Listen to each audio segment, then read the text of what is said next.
Don't be in shock, America, when you see this. You're going to see a group of colored men and women standing in the wells of Congress. Now, these aren't just any colored men and women. These are congressmen and women. Top 10% of earners standing in the wells of Congress singing, "We Shall Overcome." This is Texas Democratic Congressman Al Green, joined by other Democrats, singing the civil rights anthem, "We Shall Overcome," moments after the House censured him. The yeas are 224, the nays are 198. Speaker of the House Mike Johnson had Green escorted out of the chamber after interrupting President Donald Trump during the joint address to Congress. Take your seat, sir. Take your seat. Unfortunately, Representative Al Green knows his constituency does not do research and may not have the capability to do research.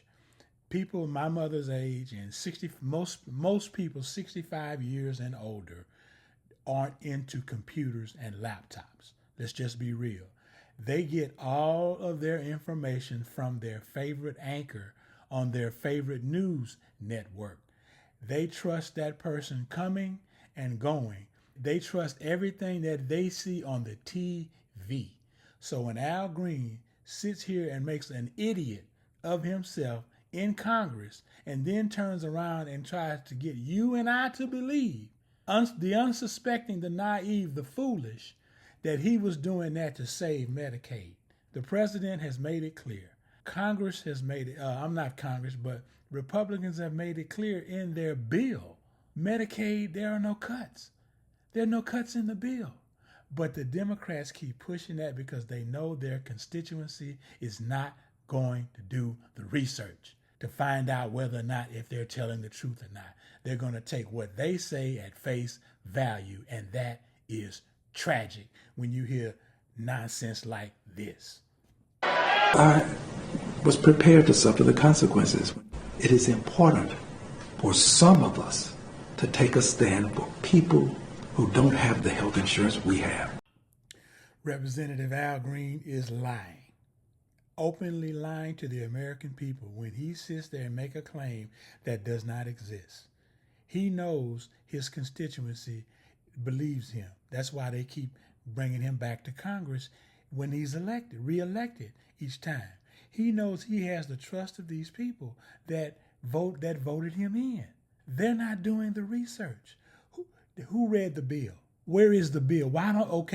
If the cuts are in the bill, why doesn't he produce them and show his constituency, since he has this platform whenever he needs it, go on TV and post it, or go on TikTok, go on these social media platforms and post what you say is true. You know why they don't do that? Because it's not in the bill. But yet here he sits here making these audacious claims that don't even exist, lying to his constituency. They're just trying to drum up fear in that community.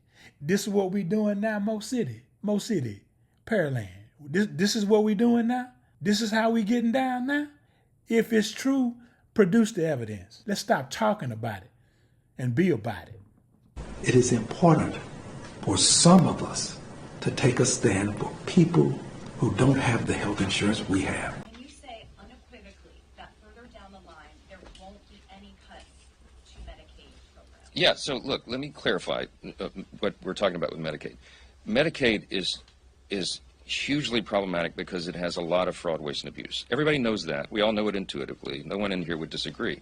We had a hearing in budget just last week, or week before last, and they asked the experts, and the estimate is, I think it's $50 billion a year in fraud alone in Medicaid. Those are precious taxpayer dollars. Everybody is committed to preserving Medicare benefits for those who desperately need it and deserve it and qualify for it. What we're talking about is rooting out the fraud, waste, and abuse. Every taxpayer, it doesn't matter what party you're in, you should be for that because it saves your money and it preserves the programs so that it is available for the people who desperately need it. That's what we're about. And that's what you're going to see happen. We want to make sure that illegal aliens who do not qualify are not on the rolls, and we know that they are in many places. We can achieve a lot of savings with that. We can eliminate all these fraudulent payments and achieve a lot of savings. What you're doing with that is you're shoring up the program, and you're making sure that the people who rely upon that have it, and that it's a better program. That's what we're talking about. You've heard the president say that. You've heard members of the House Republican Conference say that. And no one else has said anything else, except the Democrats who have ads out that are lying about the intention here. That's the fact. The leader just held up the resolution. Do a word search for yourself. It doesn't even mention Medicaid in the bill. So that's the important part. And no one else has said anything else, except the Democrats who have ads out that are lying about the intention here. Do a word search for yourself. It doesn't even mention Medicaid in the bill. Do a word search for yourself. It doesn't even mention Medicaid in the bill. Do a word search for yourself. It doesn't even mention Medicaid in the bill.